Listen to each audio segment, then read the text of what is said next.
ये जंग तेहरान की छतों से कुछ ऐसी नजर आ रही है। जैसे ही जंग तीसरे दिन में दाखिल हुई, हमलों का असली पैमाना साफ होने लगा और ये भी सामने आ रहा है कि इसकी कीमत क्या चुकानी पड़ रही है। ईरानी हुकूमत का कहना है कि सरकारी ब्रॉडकास्टर को निशाना बना रही एक मिसाइल ने पास के एक अस्पताल को नुकसान पहुंचाया। सड़क तक आ पहुंचे इस इनक्यूबेटर में एक बच्चा भी नजर आ रहा है। इस जंग के गंभीर परिणाम पहले ही दिखने लगे थे। इस्राएली सेना की ओर से जारी की गई इस फुटेज में ईरान की सरकार के एक और कैंपस में तबाही दिख रही है। ये हमला उस अटैक के एक दिन बाद हुआ जिसमें ईरान के supreme leader ayatollah Ali Khamenei मारे गए थे।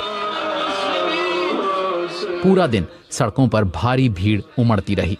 लोग उस शख्स को याद कर रहे थे जो धर्म पर आधारित शासन का चेहरा थे। हर तरफ गम भी था और गुस्सा भी।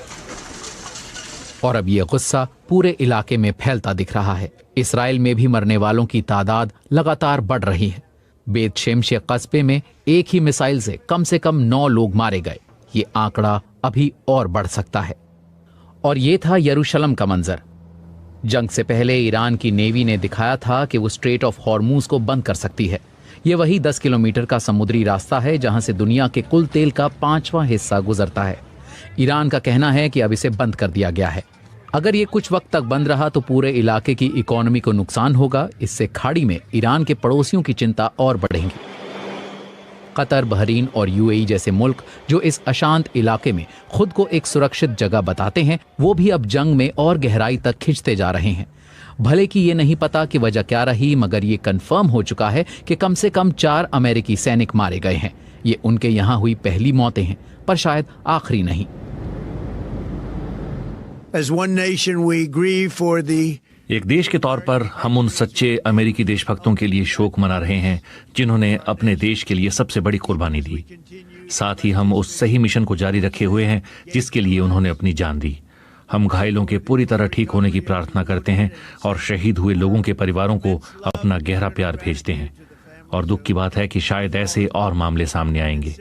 जब तक ये खत्म नहीं होता, हालात ऐसे ही रहेंगे। रात को इस्राएल ने अपने हमले और बढ़ा दिए।